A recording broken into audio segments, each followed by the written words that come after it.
Okay, welcome back everybody for the second half of our symposium. I am incredibly pleased to bring back for the second year in a row Dr. Fausto Gomez for his presentation on family systems therapy, clinical practice, and Mexican LGBTQ plus people.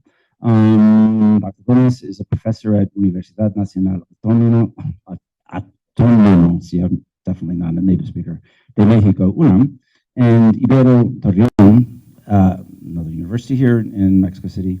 He's a clinical health psychologist in private practice and a consultant in public policy and gender issues. So I give it to you, Senor. We're going to have to stop, unfortunately, at 12:15 due to the delay. So we may have to cut our questions a little bit short, but thank you for coming. Thank you. Perfect. Can you hear me? Yes. Okay. Let me share my presentation. I really don't know.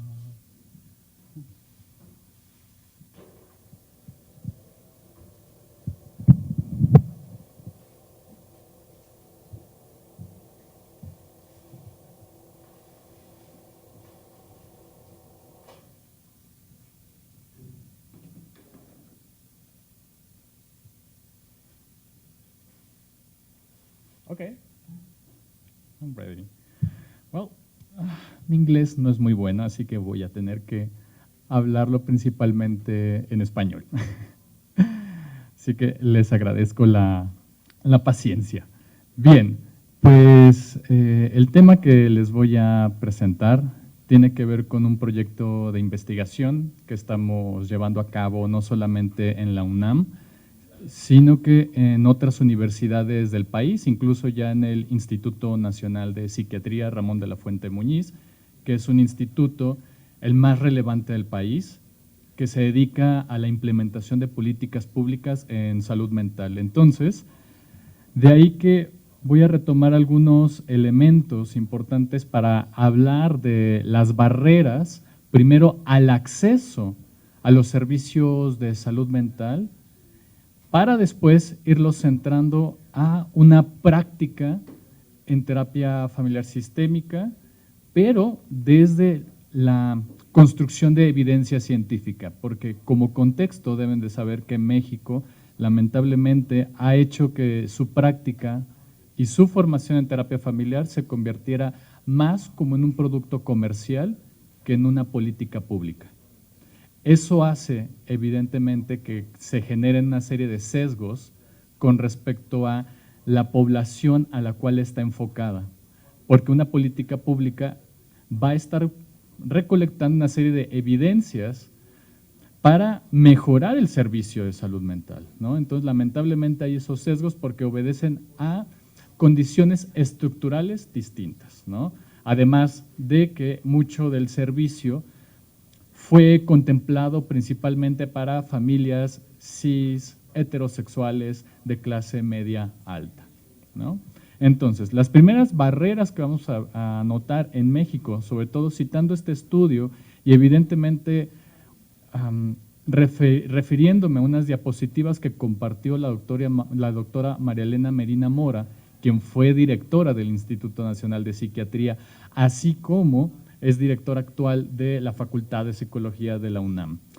Ella nos muestra en estos estudios, ya publicados en journals de alto impacto, que las principales barreras que vemos en México para el acceso de salud mental están relacionados con factores económicos, con factores también de una percepción acerca de su salud mental y además de el entendimiento de la gravedad del asunto, porque vamos a ver más adelante que las personas tardan en México de 10 a 20 años en acceder a algún servicio de salud mental. Y eso no solamente es la impresión personal que tiene un individuo con respecto a su salud mental, sino también está relacionado con factores económicos, demográficos, porque un elemento fundamental para entender la adherencia a algún tratamiento tiene que ver con las distancias que recorre el individuo para llegar al centro de salud. Entonces, bueno, tenemos diversas dificultades que poco a poco se han ido reportando en diversos estudios de impacto en salud mental, ¿no? Sobre todo la situación de la deserción. En México, lamentablemente, nos encontramos en un punto en que la deserción es alta, debido precisamente a estos factores económicos, sociales, políticos, y agréguenle ahora segregaciones por raza, por sexo y evidentemente orientación sexual, porque estos estudios, si bien son interesantes, carecen de la segregación de datos por identidades. No contamos con esos datos a nivel de estadísticas nacionales. Como pueden ver, al menos en este, bueno, espero puedan verlo, porque si no, les comparto las diapositivas, pero lo que nos están mostrando estos estudios es el tiempo con el que las personas, primero, tardan en llegar con, uno, otros profesionales de la salud mental, todo tipo de servicio de salud mental, servicio psiquiátrico y servicio de medicina general. Está comparando cómo las personas llegan a cierto tipo de servicios, cómo permanecen. Y en psiquiatría, como representante de salud mental, vemos que las personas por lo general tienen una deserción alta en términos de que solamente se quedan 3 sesiones y después abandonan el tratamiento. Nos está indicando esta situación algo grave, ¿no? Primero, que México es un país en el que también hay un estigma con respecto a la salud mental. Tenemos una historia en la cual se ha generado la idea de que la salud mental está relacionada a un castigo político, y eso lo vemos mitades del siglo XX, ¿no? Cuando lo que era la salud mental construida o edificada con este manicomio general llamado La Castañeda, construyó una imagen de lo que es la salud mental, para después ser demolida y haber construido otros hospitales psiquiátricos, ¿no? Entonces tenemos un estigma, más condiciones estructurales, más condiciones económicas de raza, sexo, orientación sexual, ¿no? Y que algunas veces no están reportadas. Ya para ir bajando este tipo de análisis a la propuesta que hemos hecho, hemos construido interinstitucionalmente una clínica de atención a personas que se encuentran en escasos recursos. Sin embargo, también presentamos una serie de limitantes, porque yo estoy en un sistema que es educación abierta y a distancia, es decir, educación mediada por la tecnología. Eso implica que las personas, solo aquellas que cuenten con internet, con luz, con, ahora sí, un aparato tecnológico para poder conectarse, van a acceder al servicio. Y esa es la primera barrera que nos hemos enfrentado. Sin embargo, también son los limitantes económicos, limitantes estructurales de nuestro propio sistema. Pero eso no ha quitado la posibilidad de analizar desde la interseccionalidad. Por eso la interinstitucionalidad nos ha funcionado bastante, porque hemos convivido con personas que son jesuitas, con personas de clases sociales más bajas, con personas de universidades de centro del país, norte del país y del sur. Y ha sido un experimento muy interesante debido a que también los posgrados han facilitado que podamos incluir este tipo de dinámicas, ¿no?, formativas y de investigación con sus estudiantes.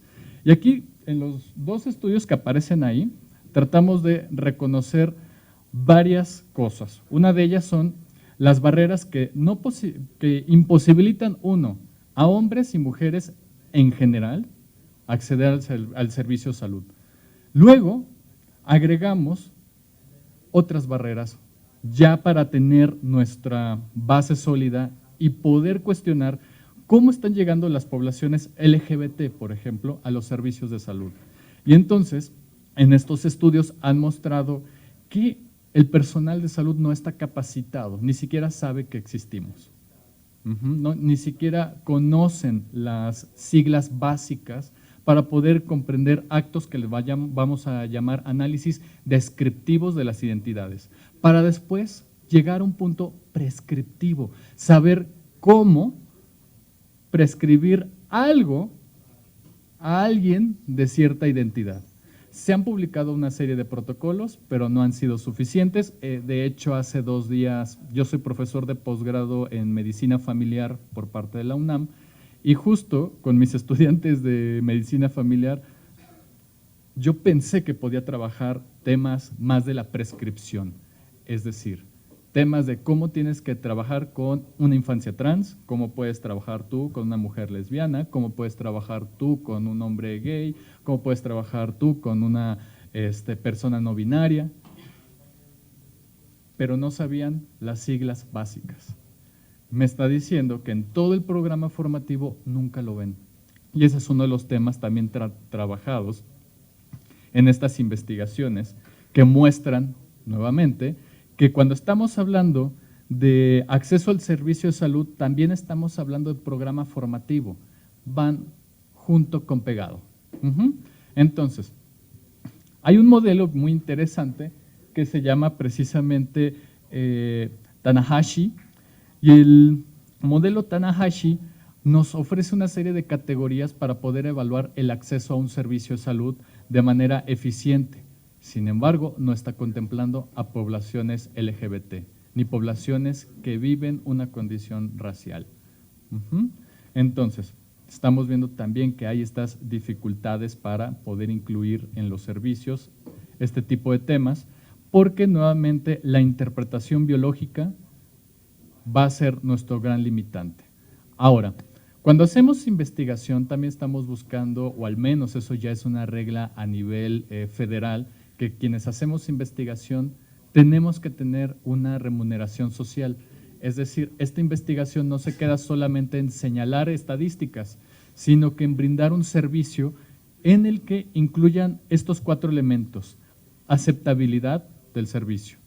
Es decir, que si estoy trabajando con población LGBT, que reconozca que este servicio está adaptado para sus necesidades. Accesibilidad, es decir, que no va a tener costos agregados al que ya está invirtiendo a su salud. El tipo de contacto, que es un contacto amable, que es un contacto directo, que respete sus pronombres, que respete su identidad. Y evidentemente la disponibilidad, porque hay que entender que nuestro servicio no es un servicio de 24 horas. Porque habrá personas que se encuentran en crisis y lamentablemente yo como profesor y como director de la clínica no puedo exponer a mis estudiantes.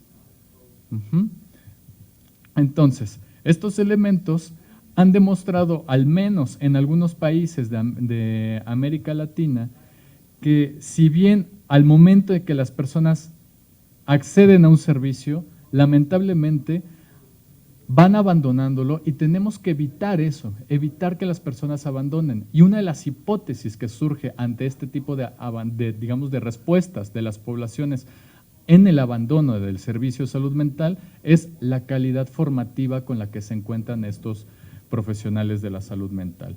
Entonces, en ese sentido, hemos elaborado 4 grandes objetivos que están centrados precisamente en lanzar una epidemiología, es decir, datos epidemiológicos, que demuestren cómo están nuestras poblaciones, incluso de América Latina, porque hemos recibido personas de Ecuador, de Salvador, de Argentina y Colombia, diciéndonos que su servicio de salud mental no contempla lo que ellos necesitan. Incluso no tienen la seguridad social que garantice el acceso al servicio. Y eso es un dato importante y también alarmante, porque sobre todo lo que está pasando en Salvador, que es el bloqueo de sus derechos humanos, uno de ellos es el derecho a tener salud mental. Entonces Bukele no ha tenido políticas que incorporen la salud mental como un servicio. O en Chile, por ejemplo, que han habido políticas neoliberales que han recortado el acceso al servicio de salud. Entonces, vemos que estos elementos se vuelven importantes para comprender que si bien tenemos limitantes, también tenemos alcances para comprender a nuestras poblaciones. Y ya solamente para lograr coincidencias, a nivel federal coincidimos esta clínica o la estamos elaborando de tal forma que cumpla con los requisitos a nivel gubernamental, a nivel de sector salud, como el modelo precisamente del más bienestar. Este lo he presentado en Secretaría de Salud y ha habido una aceptabilidad con respecto al modelo de trabajo.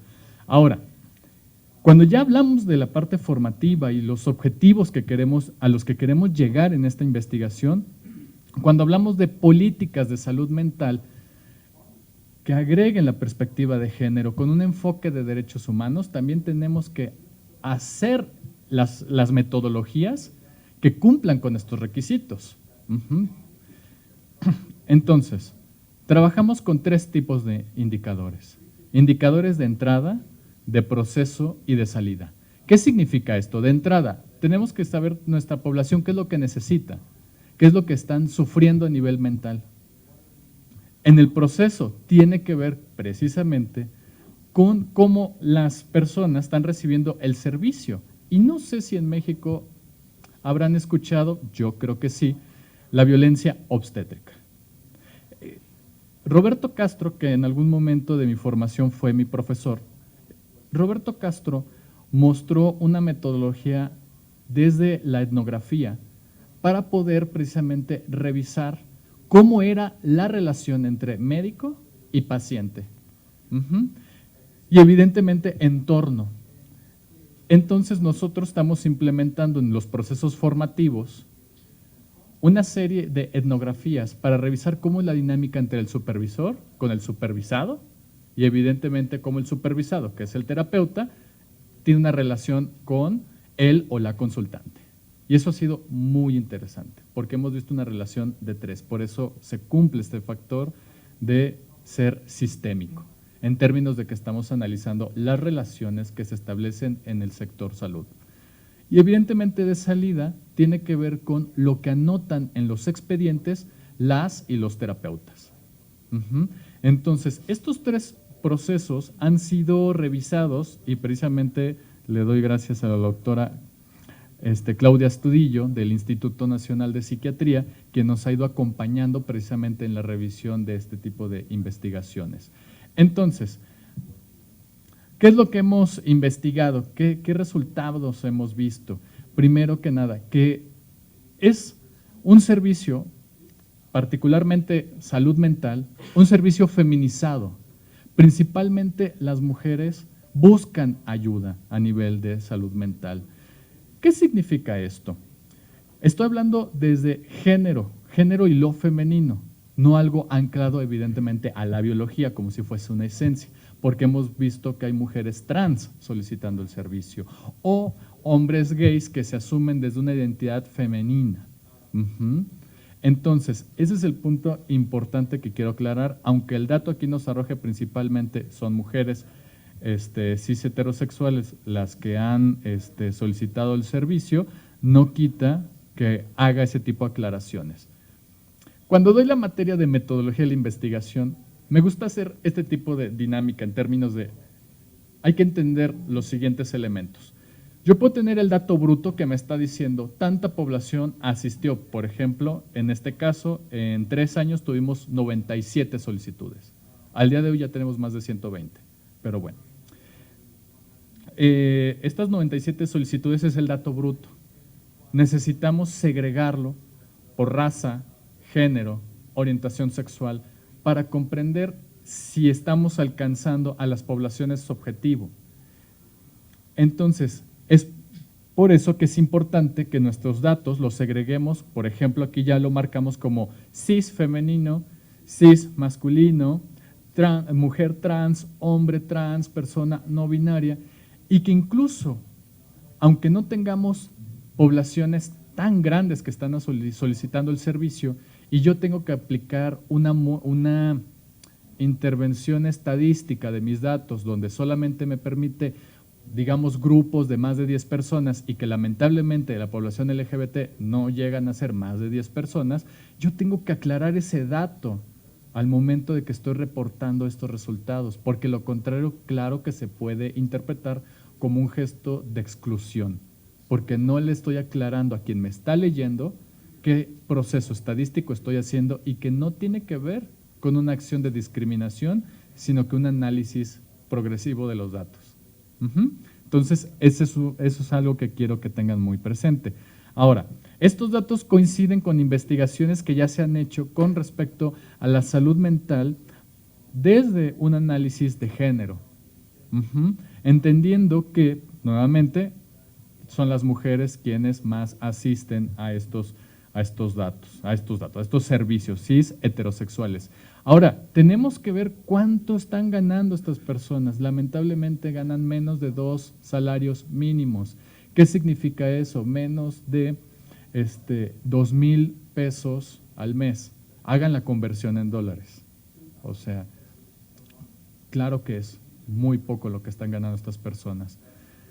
Luego, otra de las preguntas, si reconocen que viven alguna condición racial, por ejemplo. Si se viven desde una condición étnica o racial.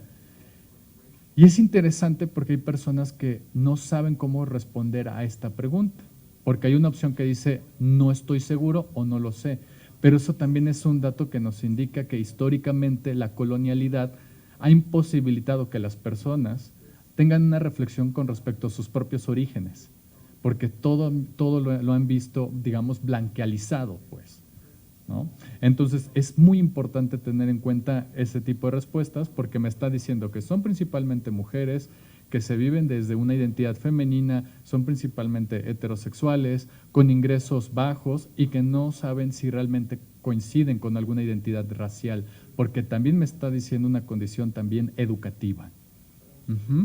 Entonces, otro de los elementos es en qué momento reconocen el inicio de su problema de salud mental. ¿Y qué creen? Pues en su adolescencia, ya siendo personas adultas de más o menos de 30 y tantos, 40 y tantos, lo que nos está diciendo que coincide con los estudios de prevalencia de desórdenes mentales en población mexicana, que las personas tardan de 10 a 20 años en acceder a un servicio de salud mental. Entonces, lo bonito de esto es de que lo que vamos encontrando lo vamos viendo en estudios ya realizados. Nos ayuda a interpretar lo que está ocurriendo. Ahora, vamos a cruzar otros datos que nos parecieron muy interesantes. Y estos tienen que ver con que las orientaciones sexuales se viven desde la precarización económica, al igual que las personas heterosexuales. Y si bien pudiese ser en inicio una condición injusta comparativa, porque es mayoritaria la población heterosexual, no quita que se vuelva interesante ver que aunque tenemos personas de la diversidad sexual que están viviendo precarizaciones, coinciden precisamente en que no tienen los ingresos básicos suficientes como para pagar un servicio de salud mental. Porque en México, lamentablemente, el uso de suelo para servicios de salud mental es un uso de suelo comercial, que lamentablemente hace que el sector salud no se incluya dentro de los servicios, incluso protocolos. Hemos tenido batallas en juntas de Secretaría de Salud donde no nos contemplan a los psicoterapeutas porque consideran que es un uso de suelo comercial. Entonces, ese es un factor también que mina la posibilidad de que nosotros y nosotras nos incluyamos en las políticas. Perdón, es que estoy dando el acceso acá a mis alumnos. Estoy un ojo al gato y otro al garabato, decimos acá en México. En la parte formativa, el año pasado pude compartirles que habíamos publicado un libro y este libro se convirtió en nuestra base para poder edificar pues, el campo formativo que precisamente ya lo estamos contemplando con el Instituto Nacional de Psiquiatría para que se vuelva ahora sí un seminario, un curso que sea gratuito para todo servidor público en salud mental. Y esto tiene que ver con reconocer primero las epistemologías del sur, lo que construimos desde precisamente el sur global, ¿no? Donde reconocemos la decolonialidad y la colonización de los saberes, No negamos otros saberes que vienen precisamente del norte. Sin embargo, cómo los estamos adaptando a nuestras propias vivencias y a nuestras propias necesidades, donde incluimos las teorías queer, incorporamos la perspectiva de género, derechos humanos, ¿no? Y si estamos trabajando con una teoría de sistemas, estaríamos trabajando específicamente con la teoría del sexo y género, ¿no? La teoría que maneja Gail Rubin en un texto muy importante de los estudios precisamente críticos de género. Y utilizamos metodologías horizontales que reconocen precisamente los derechos humanos. Ya para ir terminando y lograr un diálogo con ustedes, rápidamente, no se ve muy bien nuestro instrumento, pero tenemos ahí un instrumento que vamos a validar que tiene que ver con la forma en la que nuestros estudiantes observan las interacciones entre estos tres personajes, ¿no? El supervisor, el supervisado y el estudiante precisamente de la psicoterapia, ¿no? Y todo eso lo van registrando, que al final van mostrando cómo son estas dinámicas de poder. Si hay un poder omnipotente, es decir, si el supervisor o la supervisora, por tener un doctorado, por hacer investigación, cree que sabe más que el estudiante y no debe de escucharle, por ejemplo. O si utiliza de forma autoritaria una serie de autores que ya no están contextualizados, porque deben de saber que lamentablemente muchas de nuestras formaciones en terapia se basan en autores de los años 80. Entonces es lamentable que se sigan reproduciendo ese tipo de prácticas en la educación, ¿no? Entonces, parte de las conclusiones tiene que ver con que tenemos que entender estas experiencias de desigualdades sociales y estructurales y que lamentablemente muy pocas veces se logra materializar, porque las críticas que se han hecho desde el feminismo decolonial hacia la interseccionalidad, es de que pareciera que tenemos como rangos de desigualdades, y en medida en que yo me viva desde ciertas identidades de desigualdad, puedo detectar los privilegios inmediatamente, cuando hay que comprender que los contextos son cambiantes y variantes, y aunque sí hay estructuras marcadas, no se pueden explicar como si fueran vectores. La explicación es mucho más compleja y tendríamos que materializarla con diversos elementos como estadísticas, como estudios que generen evidencia, como precisamente situar las vivencias de las y los estudiantes, así como de las y los usuarios de los mismos servicios, ¿no? Reconocer evidentemente que hay que mejorar la forma en la que se llevan los tratamientos, promover la prevención y evidentemente fomentar la igualdad de género y derechos humanos. Por mi parte sería todo. Me encantaría escuchar dudas, preguntas y comentarios. Gracias.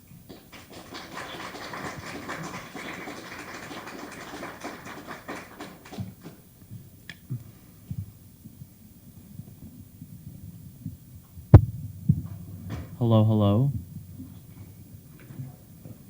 Pues gracias por la presentación, pero tengo una pregunta. Hablaste mucho que hay problemas con el acceso a estos servicios sociales, especialmente de la salud, porque no está incluido en en la sistema pública.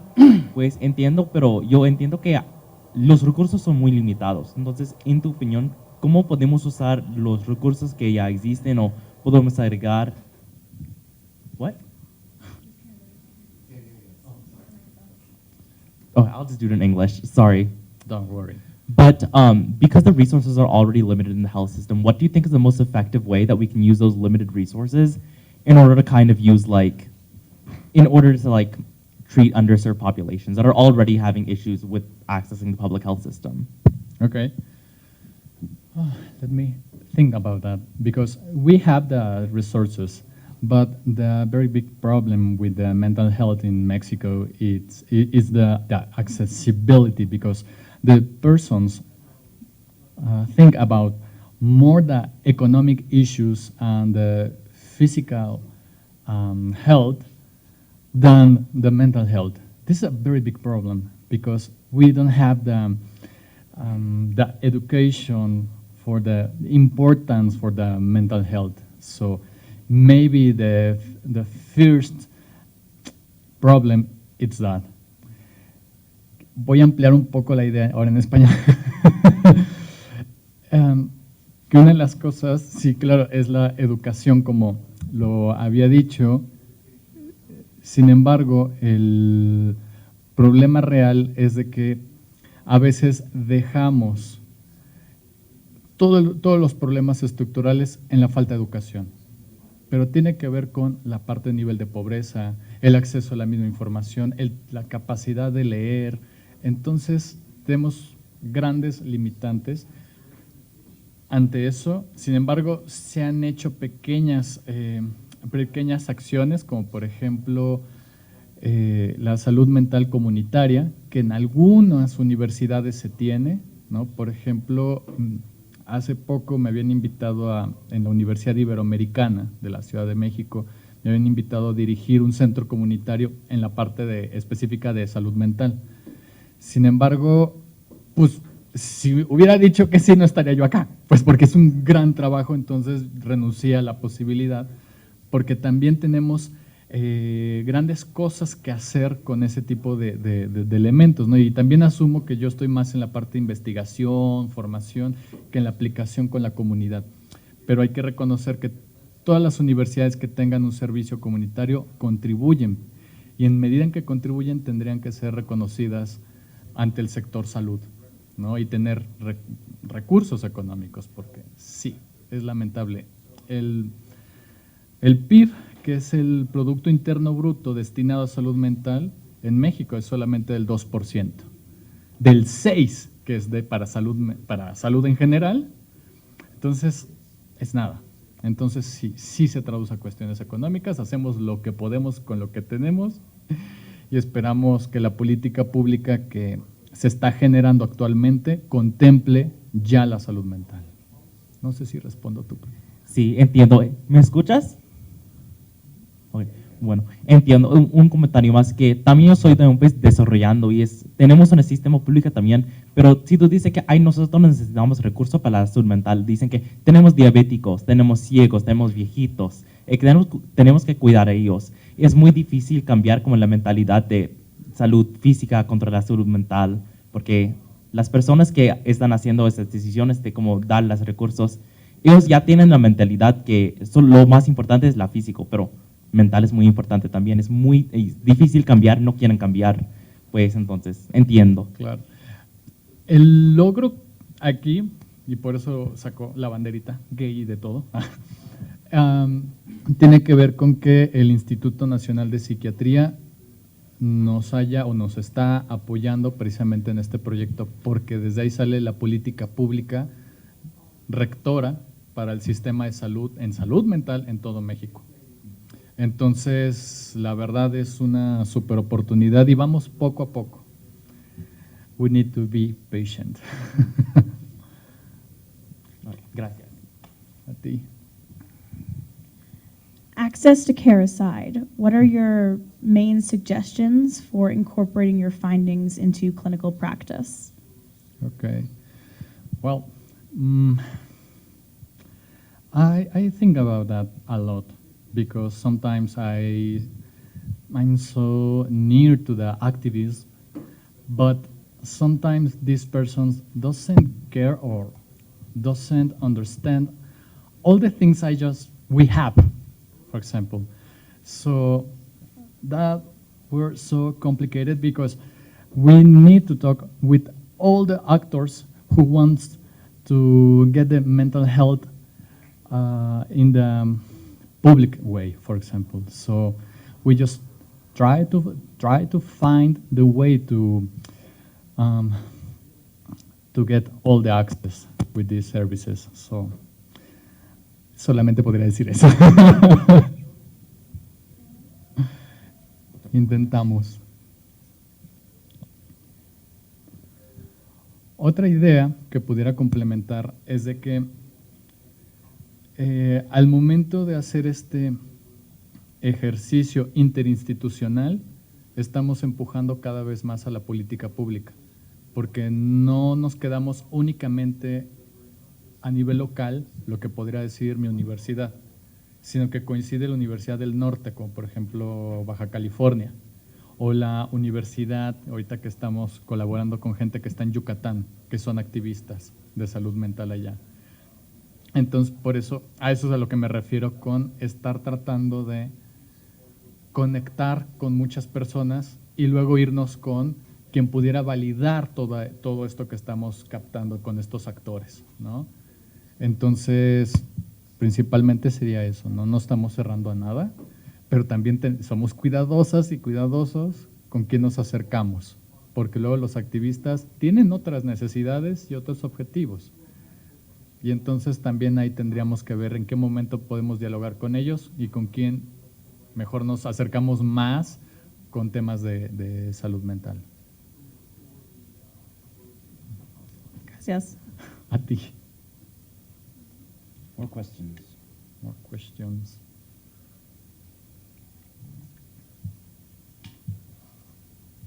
Okay, back to Sierra.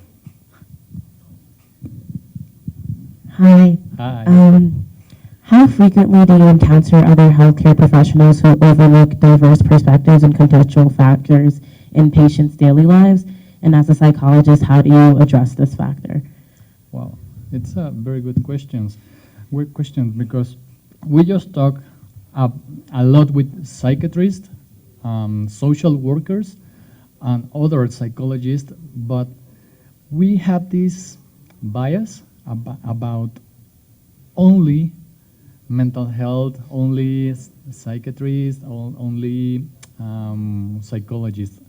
We need to talk more with more professionals, even how could I say, all the community persons who need this mental health. This is the problem we have in the research, because we talk only in a very little circle. So this is a very, very big problem. Thank you. No sé si respondí bien, pero bueno. Ya me dirás. River, you have one? Yeah. I guess my question is kind of like, in terms of like public health and like social determinants of health, like how does that like come into play with like regard to how psychiatry views like the queer family structure or like just the Okay. general like that specific population? Ok. Cuando trabajamos con determinantes sociales, intentamos que en este contacto con psiquiatras, ellos y ellas tengan esta mirada. De lo contrario, realmente nos vamos alejando porque sabemos del problema y la dificultad que es establecer un diálogo quien tiene una interpretación biológica de forma absoluta.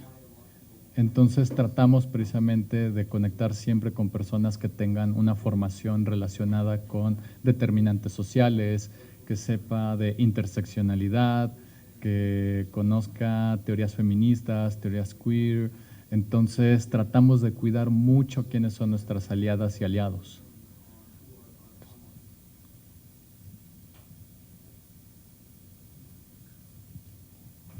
Sydney.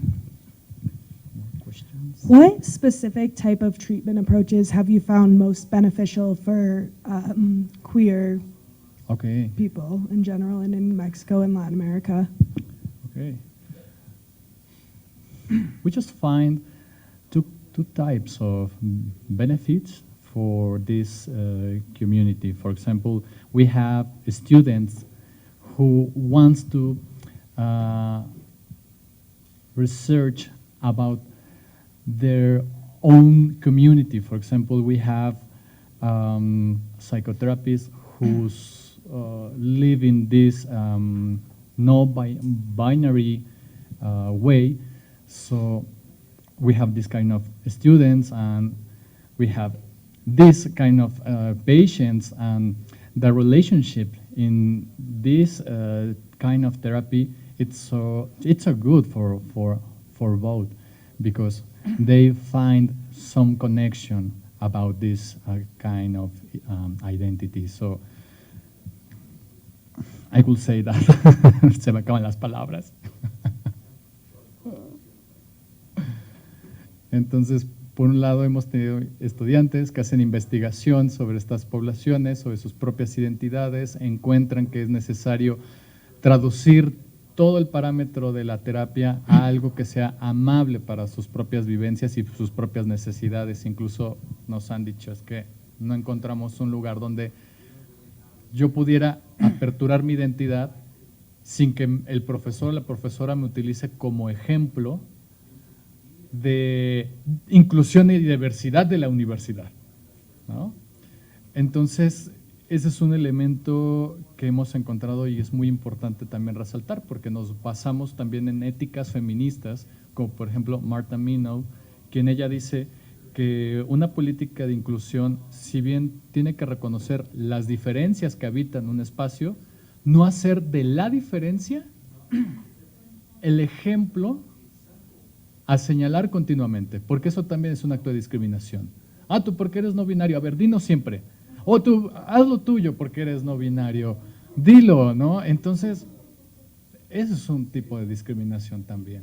Entonces, nos basamos más desde estas éticas que tratan de incorporar reflexiones reales, materiales, y ya hemos abandonado teóricos de los años 80, como por ejemplo Gianfranco Cecchin, que tenía un texto que decía que el mencionar condiciones legales o de injusticia eran condiciones incluso que le parecían aburridas y problemáticas para trabajar en la terapia.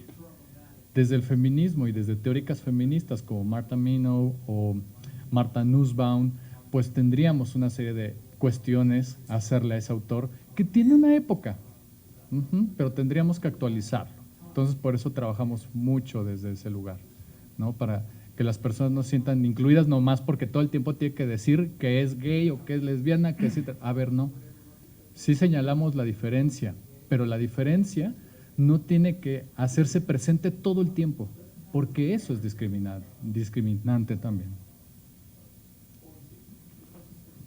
No sé si… Back to Nora. Denle. Have you found that heterosexual researchers or cishet researchers are equally as involved in this research, or is it mainly people from the queer community who are looking into this? Okay. Let me try to understand that question. So, I understand if we have some heterosexual allies in this kind of research. Okay, yes, of course, we have a lot of allies, but this kind of allies needs to have this kind of how could I say that? This kind of information about the intersectionality. That's all, because we have this a lot of care about this person who stay in our program. Entonces, I'll throw one question in here too, and I apologize if you said something. I had to run in and out a few times here, but we have an educator in the house here, I know that. So what do you see as the role of education for young people in Mexico, in the public or the private schools, and in terms of improving the health for LGBTQ, like queer kids? the differences with this kind of students from these other universities, more or less? Anywhere, well, I mean, the role of education, the education system in Mexico Okay. overall, in whatever context. Okay. I just thought about this new education system who change all the materials in the basic scholars So, yes, we have these problems teaching about LGBT issues and topics because we have problems with conservatives communities all the time, all the time, even in the family therapy, because in Mexico, some groups has this kind of connections with some religious groups. So, yes, it's a We have problem. the same problem in the United States. You might have heard about a few things going on there. The same. And the local communities, I mean, the school systems in the United States are very localized, and they're very loud voices from conservative communities that sort of drive the curriculum and either formally or informally in these school systems, and we have that very same problem. So that's not surprising, unfortunately. Unfortunately, yes. Any more questions? So tell me, I don't know if I have time. Yeah, we've got a little bit of time, so if you want to elaborate on something, feel free. I really don't know exactly. Well, this type of training in mental health, it's so difficult in this moment in Mexico because all the time we talk about money and resources because we don't have money and resources, structural resources. That's the problem, but in some way we just take advantage in these issues because even this online system, we just took all the things we could share with other students because this kind of training is so free. It's free. If you want to take it, you could have. I don't know. Oh, go ahead, Ren. Grab the mic. Yeah.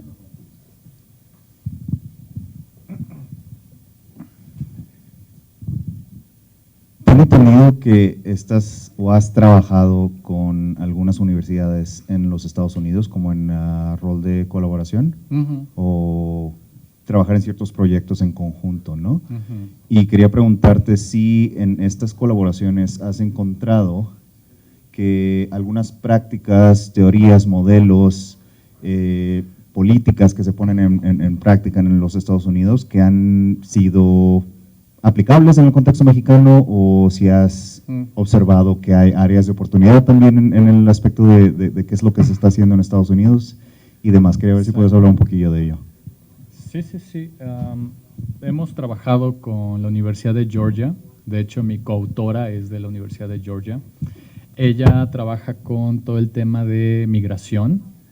Ella es una mujer latina que vive allá y que de alguna manera se ha aliado con otras académicas de la Universidad de Brown y con ellas hemos precisamente dialogado esta parte de pensamiento tercer orden, que se puede entender como la conexión con la política pública. No basta con que pensemos precisamente un buen rapport con la familia, con el adolescente, si no lo estoy pensando en una política pública que dé el tema de la accesibilidad y cuáles serían como los limitantes. Entonces sí hemos trabajado con ellas. De hecho, precisamente la publicación que hicimos fue en convenio con la Universidad de Georgia junto con la UNAM y ahora estamos pensando en ampliar precisamente estos convenios, ¿no? Por eso de ahí que el Instituto Nacional de Psiquiatría se acercase a nosotros, ¿no? Porque además es un material gratis. Ay. Sensación local mexicana, ¿eh? Cada que se escucha una alarma rara, todos salimos corriendo. Sí. Bienvenido. Interseccionalidad. Entonces, bueno, ya. Entonces, sí, hemos trabajado con otras universidades desde el pensamiento a tercer orden, que es que estamos tratando de ir implementando y recuperando la presencia de la universidad pública, la presencia de la publicación pública de acceso gratuito y laico para que precisamente logremos tener impacto a nivel nacional e incluso internacional. De ahí que ellas estaban interesadas en saber cómo estábamos interpretando pensamiento tercer orden. Porque si bien hay un colega que publicó también su pensamiento tercer orden, de 256 cuartillas, que es su libro, a las autoras originales solamente le da crédito en 2 ocasiones, en todo un libro. Y eso es grave. Entonces, aquí lo que tratábamos de hacer es reconocer el trabajo de las mujeres que han investigado el tema y cómo lo aplicábamos precisamente al contexto mexicano. De ahí que está ordenado en 4 factores el libro, uno introductorio, histórico de cómo es la historia en terapia familiar desde nuestra óptica, después los cambios epistemológicos, la parte formativa, cómo entrenamos a las personas para después bajar en investigación. Entonces, básicamente es eso lo que estamos haciendo y bueno, ahí les recomendaría también si las quieren conocer es María Bermúdez, Teresa McDowell y Carmen Goodson Martin, quienes han estado colaborando con nosotras.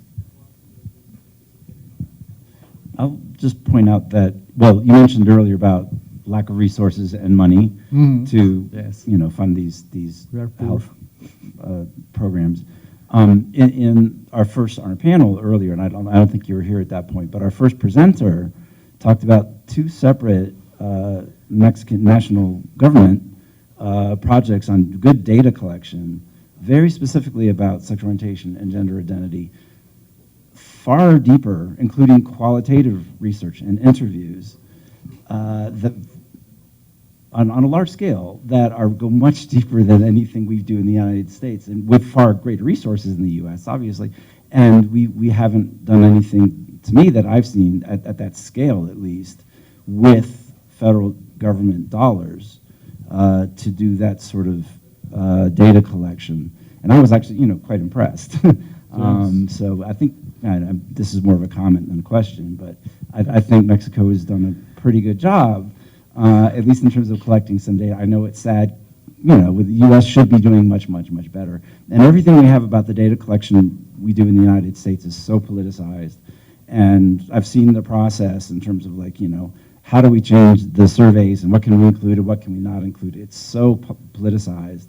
Well, is there that level of political meandering, or perhaps you don't know, but input on what kind of data and what kind of health efforts are done in Mexico, or is it is it left alone? Are health professionals left alone to do what they know how to do and what they're trained to do? Do you feel like you've got sort of free reign to do what is in the best health interests of queer kids, or are you interfered with? Wow, it's a very big comment. Don't worry about that.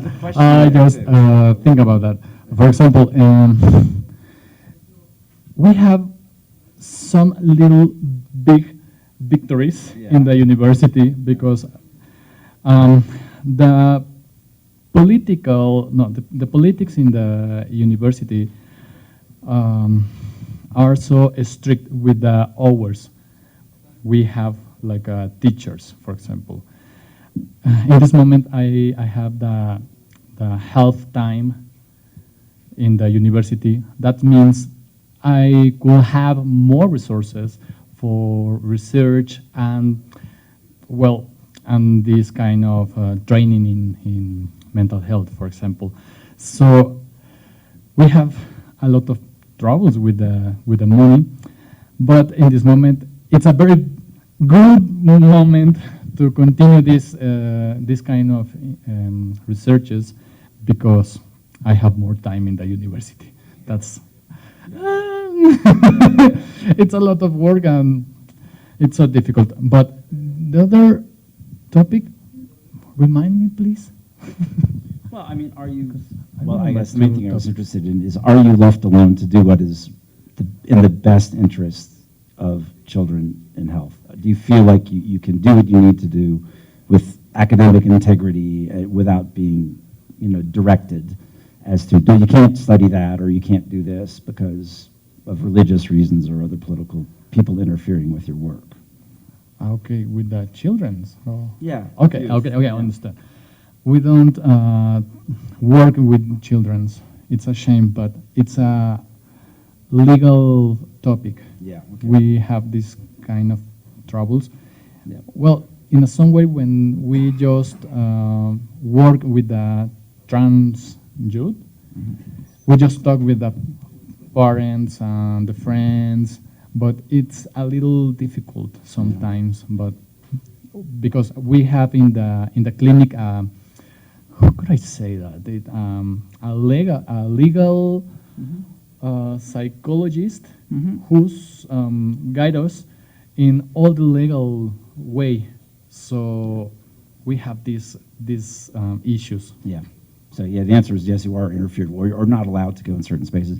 But the data from these studies that were being presented earlier, we're asking young children, I think, how young was the youngest, 15 or older, about their sexual behaviors and gender identity and stuff. So it's too bad that you aren't able to do more, directly more- health-wise with younger people. More difficult. in Yeah, some I'm way. sure. Yes. All right, I think we have time for one more question if there's one out there.